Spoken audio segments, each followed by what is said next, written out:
Hey everyone, here we are for Worthiness Matters, day number what day are we on? Day number 7. And the question today is worthiness worth my time? And we're going to answer that as soon as I just fix some of this lighting, which I can see is overexposed. Oh, isn't that better? Yes, that's hugely better. Okay, so I can focus back on you now. Is worthiness worth my time? By the way, my name is D Happy Cohen, for those of you who are watching this after the live stream, and I'm the founder of Joy Based Living. And we practice embodiment, we practice emotional literacy, and we practice belongingness here. Now, today I have some funky answers for you, which is why I'm dressed up in my royal Reverend Sassy Shorts garb. This is the logo for Reverend Sassy Shorts as a flying turtle. So I want you to notice that in my garb, we have cape, collar, and crown. A little turtle here too, because that's Reverend Sassy Shorts logo. Why? That could be another conversation. So I'm going to say this. The question again is worthiness worth my time? I want you to feel into your body. I want you to listen to your heart as I go through this conversation, which I'm going to do some meandering today. So, those of you who like my meandering are going to really like this. I'm going to talk about cape, collar, and crown. I'm going to talk about a dog. Is worthiness worth my time? That's Hiro Nakamura. He was my dog for 11 years. I love Hiro Nakamura. Hiro Nakamura. How would Hiro answer that question? Hiro always thought I was worthy. Is worthiness worth my time? Hiro thought he was worthy. We as humans get to make choices about who we think is worthy and who we don't. Hiro thought I was very, very, very worthy because I was his main person. So I was his main focus of his sense of who and what is worthy. He also thought he was worthy. He had a really good self-esteem and self-worth. Not all dogs do. He did. Is worthiness worth my time? All right, here we go. Some of the people that I work with have experienced severe narcissistic abuse in their childhoods. My family system includes, on both sides of the family, narcissistic abuse as well as other mental illnesses. So I am familiar with these topics from a very personal level. And I want to talk about cape, collar, and crown. And for those of you who don't relate to the narcissistic abuse thing, you don't have to. We live in a culture that would be perfectly fine with you not being who you really are. Let's just call that emotionally traumatizing. Because if you're alone, let's say you live by yourself, or let's say you live within a family and they just want you to live up to their expectations and they don't really care about who you really are, that's a very, very, very lonely place to be. And loneliness and anonymity are the main ingredients for mental illness. Loneliness and anonymity combined are the main ingredients for triggering mental illness. And so, how do we heal it? We reverse it. We reverse it by saying, what's the opposite of loneliness? It's belongingness. Anonymity, what's the opposite of anonymity? Letting myself be seen. And that takes courage if, at a very deep level, you have beliefs about yourself, about life, about others that are hurtful to you. So I'm making this bridge right now because I want to credit and quote a man who wrote the book called Malignant Self-Love. It's about healing narcissistic abuse. He wrote the book in 1995, and his name, excuse me, his name is Sam Vaknin. I listened to one of his videos recently and got a real aha about my Reverend Sassy Shorts regalia, cape, collar, crown. And I'm going to share it with you because I want you to be able to claim your own version of this because I think you're going to really, really, really like it. We're going to talk about death and life and God. Death and life and God. It doesn't get like bigger than that, right? Boom. Death and life and God. Is worthiness worth my time? Is worthiness worth? I always go back to the question. I always keep it like it's right over here off to the side. Is worthiness worth my time? Give you another answer to that right now and then tell you about the garb. Worthiness is worth your time if you want to feel happy. I know somebody who is one she I've always known her to be one of the kindest, most loving people in the world. And recently, I really saw how her own worthiness is not worth her time, and neither is anybody else's if it means going against a bully. So she will ally with bullies, um, and feel bad if she betrays the bully so that she can feel safe. And so this kind of conversation and worthiness, feeling worthy, is not worth her time. Feeling like a people pleaser is what is worth her time. And I feel angry just thinking about that because it's such a waste of energy and it's a waste of a life and such a beautiful human being. And so underneath that particular anger, I feel sadness. I feel sadness for her, and I feel sadness for myself in having lost a sense of respect for this person that I care about. Is worthiness worth my time? That is a very personal choice. Is happiness worth your time? Is integrity worth your time? Is living with yourself and feeling good about who you are worth your time? That's the question to ask yourself. Is happiness worth my time? A really good movie for that is a movie called The Peaceful Warrior. Nick Nolte is in that movie and he mumbles a lot, but the best parts of that movie is the things that he's mumbling. So you might want to watch it on closed caption. Um, the Peaceful Warrior. Okay, what's with the garb? Cape collar crown. So when Sam Vaknin was talking about healing from narcissistic abuse, and I created this like a year and a half ago, and I just listened to this audio yesterday. So that was really cool. So Cape collar crown.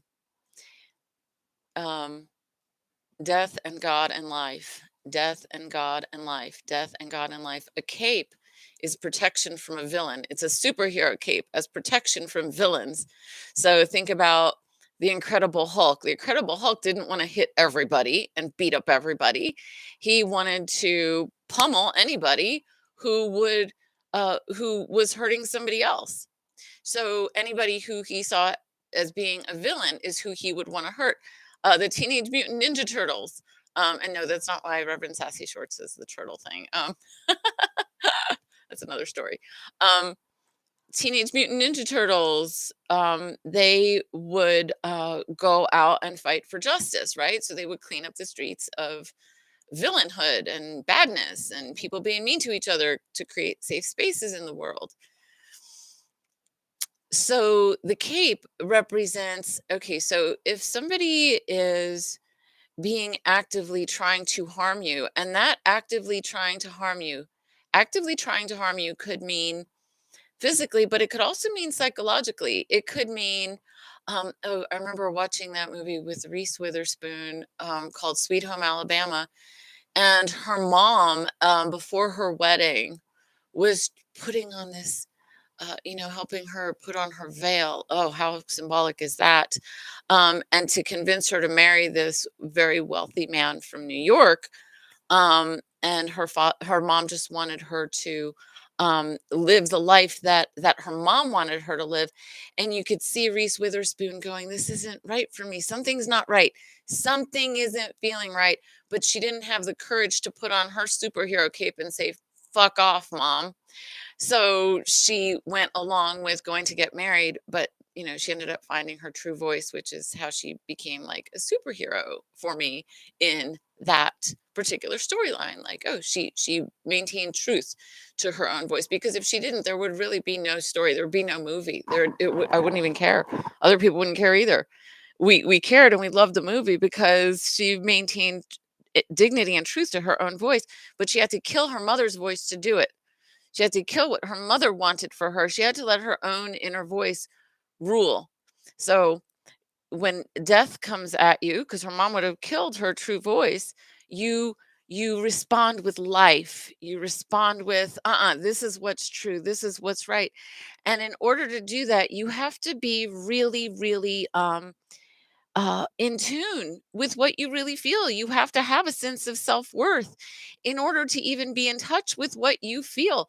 Now, some people are not in touch with what they feel because they have been so like chopped off from what they feel. So they're just in their head, or they're just living someone else's head or someone else's life, like the Phantom of the Opera. She's singing his music. The woman who's doing the opera is singing the Phantom's music. It's his voice. And he even sings about that at some point. It's my voice. You can't leave me. It's my voice. And so some people are just chopped off from their own connection between their own head and their own heart because they're living somebody else's, or they're intellectualizing, or they're so traumatized that they want to do everything to avoid their feelings. And so maybe they drink, or maybe they do drugs, or maybe their life is just a mess. That messy life is a way of avoiding the feelings that don't want to be felt, that you're protecting yourself from. So every single response to trauma is a reason for compassion. It's not a reason for berating someone or putting them down. It's a reason for saying, "Oh my gosh, I'm so sorry." Now, if somebody's being a villain at the moment, I'm not going to look at them and go, "Oh, I'm so sorry." I'm going to say, "Fuck off." So that's the superhero cape. Um, let's see. Should I do the crown? I'll do the crown. No, I'll do the God voice next. The God voice is No, I'll do the crown voice first because it's opposites, and so you'll get the contrast. So the crown voice is when someone is coming at you with death, and then you come at them with life. So someone comes at you and says, I don't know, you're just a horrible person. Let me think that's, and you're like, that's just not. Let's do the God voice first. Sorry, this is still like I just discovered this yesterday, so it's really fresh off the batch, but it's so good. It's just so good. Okay, so the God voice. Let's look at the God voice. This is my version of a religious color, um, and so the God voice, because a lot of people have left religion in this world, but in the meanwhile, they have left their spirituality behind with it. And that's very sad because when you have a sense of spirituality, you have a sense of wonder and awe. You sense your smallness in the grandness of the universe. You sense the magnificence of you within the largeness of the universe. Spirituality is very, very, very important. And I'm going to read you a poem I wrote. I wrote this like 25 years ago. I don't know, 1995. I wrote this poem, and it's got spirituality inside. It breathes spirituality. So the color is, let's say you're born into a family that says you should feel ashamed. You are born in shame. I'm going to just say it like that. You are born in shame. And I've never met a baby that feels shameful. I've never met a baby that feels unworthy. And so and I was brought up Jewish. I was not given that message from God. I was not given that God message of you were born in shame, and I'm glad that I wasn't. But the reclamation of your own spirituality, because some people give you their own God voice. They'll just look at you with disdain. If you have enough people looking at you with disdain or ignoring you, turning away from you as though you don't exist emotionally, um there's going to be part of you that's going to feel like if you don't have enough self-worth, there might be part of you that feels like the whole universe thinks that you're bad, that you are just a bad person. I am a bad seed would be the God voice. That would be the negative God voice. The conclusion of that, of feeling that, concluding to yourself, I am a bad person, I am a shameful person. Or let's say you had this really horrible history. Let's say you're listening to this and you're like, you've been in jail for 20 years because you harmed somebody, or many people. and you have turned your life around honestly and authentically from the inside, even though you're going to be in jail for another 25 years or in prison, um, you can still change the belief from I am bad, my badness is all I know, to there's goodness in me. There's a ray of light in me. There's radiance in me, and I can stop blocking it. I can open my heart and stop blocking it. I can acknowledge my own connection with the whole universe, which is magnificent, which is a miracle. And if it's a miracle and I'm part of it, then I'm a miracle. And if it's magnificent and I am part of it, then I am magnificent. And it means we all are. So I'm going to read you this poem and see. I want you to let yourself feel it. I want you to let yourself go into your body and see if you can let yourself just feel it. If God is an ocean, I am a wave. If God is an ocean, I am a wave. If God is a mountain, I am a cave. If God is a field, I am a flower. If God is all time, I am an hour. If God is a night sky, I am a star. If God is a candle, I am a spark. If God is a fire, I am a flame. If God is the sun, I am a ray. If God is a rabbit, I am a hop. If God is a rain shower, I am a drop. If God is a forest, I am a tree. I am one with God, and God is all of me. So any beliefs that go against that are just simply, if you put like a hand in front of a flashlight, it doesn't make the light go away, it just makes a shape on the wall, if you're in a room and there's a wall. Okay, so you got cape, which is a response of life to something that's coming at you with violence or death. You have the God voice, which is saying there's goodness and light in me always, even if I can't feel it right now. When I turn toward other people who recognize the light in me and I recognize the light in them, that's namaste. And I say that with sincerity, not just as a flippant woo-woo word. Namaste is I have light in me, and you have light in you. And I'd like to connect with you at that level of acknowledgement and recognition, even while we're forgetting who we are and so many other levels because we're emotional basket cases at this moment or whatever. Let us honor that there's a big light through me and there's a big light through you, and let's connect from that space. And then we have, okay, so that's the God voice. Then we have, so the God voice is meeting someone else's God voice. Someone else's God voice might be saying about your badness. Everybody in the world might be seeing your badness, and you say, I am tuning in to the light within me.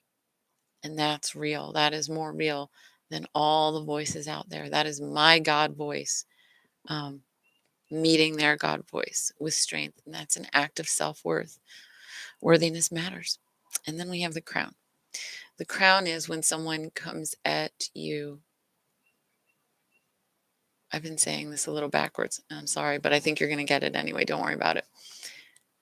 This is someone comes at you with violence and a death voice. You come at them with a life voice. Someone comes at you.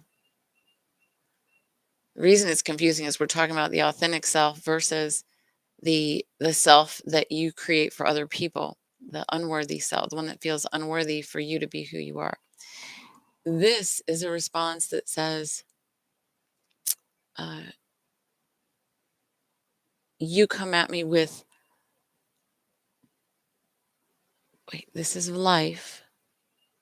This is saying I'm going to be violent back. So you're coming at me with a life voice of the life that you want for me. You want me to marry that guy that's not right for me. You want your life voice. I'm going to show up to you with my death voice. There's an opposite. You show up with the life voice in me that you want for me. That's your desire for me, and you don't care what I feel or think. I'm going to show up to you with the death voice. And I said that she killed her mom psychologically. She claimed her own voice. So she was killing what was on the external. No, My worthiness matters. And everybody has to do that to individuate, to become their own person at some level within their family, within their society. That is a healthy thing to do. That's not just for people who've been through narcissistic stuff. Okay.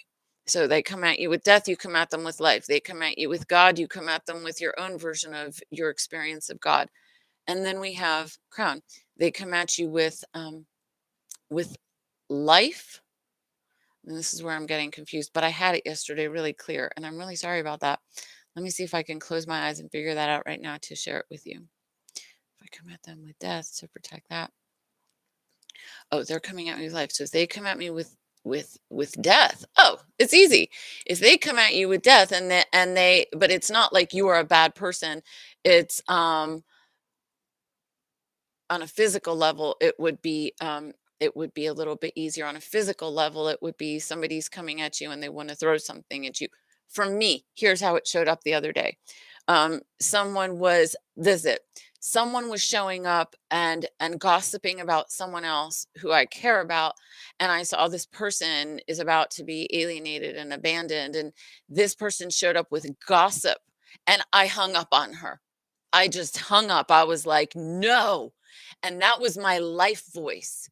That was my life voice. She was coming at me with death, with gossip, and I hung up. I was like, "Uh-uh." This is where you see, like, in a lot of Hollywood movies, it's actually the easiest one of all of them.